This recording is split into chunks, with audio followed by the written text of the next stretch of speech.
Hello everyone, welcome to any classes. So इस video में हम डिस्कशन करने वाले हैं कोऑर्डिनेट ज्योमेट्री क्लास 10 का जो टॉपिक है उसका हम लेंगे डिस्टेंस फार्मूला। तो I am sure distance formula के बारे में आपने ज़रूर सुना होगा और डिस्टेंस फार्मूला आपको मालूम भी होगा। होता है हमारे पास under root x2 minus x1 का whole square plus y2 minus y1 का होल स्क्वायर। तो इस वीडियो में हम देखने वाले हैं कि ये डिस्टेंस फार्मूला हमने किस तरह से डिराइव किया गया है।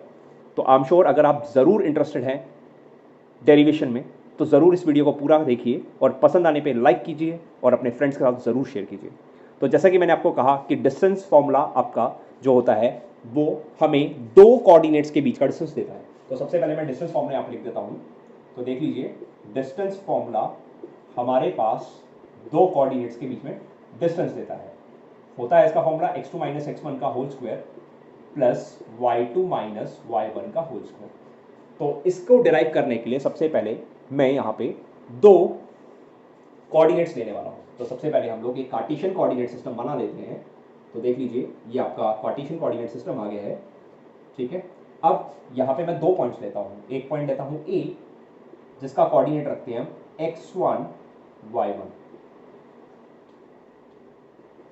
तो इसका कोऑर्डिनेट हम लोग रख लेते हैं x1 y1। और उसी तरह से एक और पॉइंट ले लेता हूं मैं B, और इसका कोऑर्डिनेट रख लेते हैं हम x2 y2।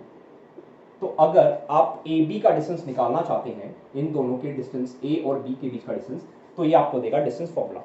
अब इसको कैसे करना है, उसके लिए आपको क्या करना पड़ेगा, छोटी सी कंस्ट्रक्शन यहाँ पे करनी पड़ेगी। तो सबसे पहले मैं यहाँ पे x axis y axis mark कर लेता हूँ आपकी। तो ये आपकी y एक्सिस आ गई है और ये वाली आपकी x एक्सिस आ गई है। करना क्या है, यहाँ से आपको परपेंडिकुलर ड्रॉ करना है x एक्सिस पे। तो देख लीजिए, मैंने परपेंडिकुलर यहाँ पे ड्रॉ कर दिया। सिमिलरली यहाँ से भी ड्रॉ कर लेंगे, ठीक है। अब क्योंकि आपने x एक्सिस की तरफ ड्रॉ किया है तो ये आपका बन जाएगा x1 पॉइंट, मतलब यहाँ से लेके यहाँ तक का डिस्टेंस आपका होगा x1। और क्योंकि ये आपने x एक्सिस पे डाला है तो ये x2 पॉइंट बन जाएगा, क्योंकि आपने x कोऑर्डिनेट की तरफ इशारा किया है। तो यहाँ से लेके यहाँ तक आपका बन जाएगा x2। I am sure this is clear.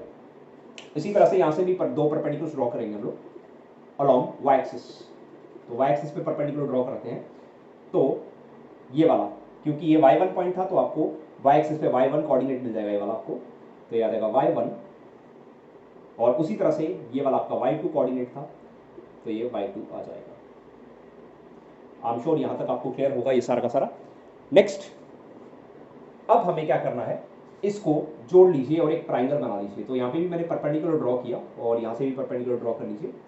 तो देख लीजिए, यहाँ पे इस टाइम अपोजिट साइड्स इक्वल है और ये वाला एंगल आपके 90 90 बन चुके हैं। तो ये बन चुका है आपका रेक्टेंगल, ठीक है। और रेक्टेंगल की आपको प्रॉपर्टी पता होनी चाहिए कि अपोजिट साइड्स इक्वल होती है। तो इसको मैं नाम डाल देता हूँ C, ठीक है। तो अगर आप AB की वैल्यू निकालना चाहते हैं तो आपको PGT लगानी पड़ेगी, और PGT लगाने के लिए आपके पास जो AB है वो 90 के सामने वाली साइड बन रही है। दैट मीन्स वो बन चुकी है आपकी हाइपोटेनस। तो हाइपोटेनस का स्क्वायर इक्वल्स टू बेस का स्क्वायर, मतलब AC का स्क्वायर प्लस BC का स्क्वायर। तो अब आपको AC और BC निकालनी है। तो AC कैसे मिलेगी, ध्यान से देख लीजिए। तो AC की वैल्यू आपको मिलेगी, अगर आप x2 में से x1 माइनस करते हैं तो आपको AC मिल जाएगी। तो AC हो जाएगी आपके पास x2 माइनस x1। और उसी तरह से अगर आप BC निकालना चाहते हो तो आपको ये पूरी साइड जो भी आपकी है इसमें से, मतलब y2 में से y1 को माइनस करना पड़ेगा। आप चाहो तो नाम भी दे सकते हो उसको। तो नाम देके करना चाहते हो तो उसको नाम D दे दीजिए और इसको नाम E दे दीजिए, आपकी मर्जी है। और ये तो ओरिजिन रहता ही है O, ठीक है। और यहाँ पे आप करना चाहते हैं तो उसको आप F और G दे सकते हैं नाम, ठीक है, अगर आप नाम से करना चाहते हैं। तो मैंने देखिए कैसे निकाला, मैंने DE की वैल्यू कैसे निकाली, मैंने OD में से OE माइनस कर दी, मतलब x2 में से x1 माइनस किया तो आपको DE मिल जाएगा। और सिमिलरली मैंने OG में से OF माइनस कर दिया तो आपको GF मिल गया या FG मिल गया, ठीक है। और FG की वैल्यू BC के इक्वल होगी। नाउ बाय PGT, मतलब पाइथागोरस थ्योरम, अगर आपको याद है तो इन राइट ट्राइंगल हमारे पास ACB या BCA लिख सकते हो आप, होएगा AB का स्क्वायर इक्वल्स टू BC का स्क्वायर प्लस AC का स्क्वायर। और आपके पास BC की वैल्यू अभी पड़ी हुई है, क्योंकि BC जो है वो FG या फिर GF के इक्वल है। तो हमारे पास BC आ जाएगा y2 माइनस y1 का होल स्क्वायर।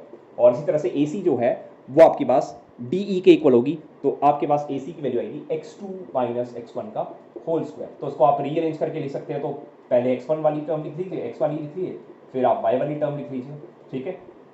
जानते हैं स्क्वायर को हटाएंगे तो वहां पे जाके अंडर रूट बन जाएगा, तो that means A B equals to वही आपका जो डिस्टेंस फॉर्मूला होता है वही आपके पास देखने को मिल चुका है, that is your x2 minus x1 का whole square plus y2 minus y1 का होल स्क्वायर। तो इसी के साथ ये हमारा डिस्टेंस फॉर्मूला डिराइव हो चुका। एक बार फिर से इसको रिकॉल कर देते हैं, तो देख लीजिए मैंने किया क्या, मैंने दो पॉइंट्स लिए, एक पॉइंट है ए, एक पॉइंट है बी।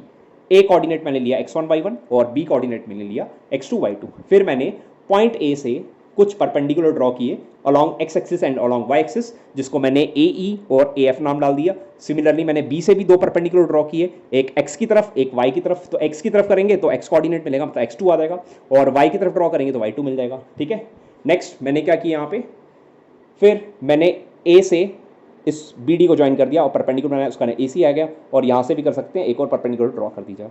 अब जैसे ही आपने ड्रॉ किया ये बन चुका है राइट ट्राइंगल, और राइट ट्राइंगल में आपको पता है पीजीटी लगती है, तो ए बी का स्क्वायर आपके पास वैल्यू हो जाएगी BC का स्क्वायर प्लस AC का स्क्वायर।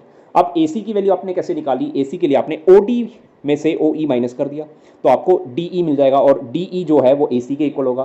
क्यों? क्योंकि ये एक रेक्टेंगल बन चुका है। सिमिलरली अगर आप BC की वैल्यू निकालना चाहते हैं तो आपको FG की वैल्यू चाहिए, तो FG की वैल्यू के लिए आपने क्या किया, OG में से OF माइनस कर दिया, तो OG था y2, OF था y1, तो हो गया y2 माइनस y1 आपका FG, और FG और BC दोनों इक्वल है। नेक्स्ट मैंने PGT लगाया, आपके पास आंसर आ चुका है। तो इसी के साथ हमारा डिस्टेंस फॉर्मूला ये कंप्लीट हो गया है, मतलब डिराइव हो चुका है। सो आई होप आपको समझ आ गया कि किस तरह से हम डिस्टेंस फॉर्मूला को डिराइव करते हैं। तो अगर आपको पसंद आया तो वीडियो को ज़रूर लाइक कीजिए और अपने फ्रेंड्स के साथ शेयर कीजिए जो डिस्टेंस फॉर्मूला की डेरिवेशन में इंटरेस्टेड हैं। अगर आपको और ऐसे डेरिवेशन चाहिए तो आप कमेंट सेक्शन में लिख सकते हैं, मैं ज़रूर आपके लिए इस तरह के डेरिवेशंस और डिराइव कर दूंगा। So I hope you like this video. Channel पे न्यू है तो चैनल को ज़रूर सब्सक्राइब करें और बेल आइकन को प्रेस करें, क्योंकि हम आपके लिए हुई वीडियोस और भी लाते रहेंगे। So thanks for watching and have a good day. Thank you everyone.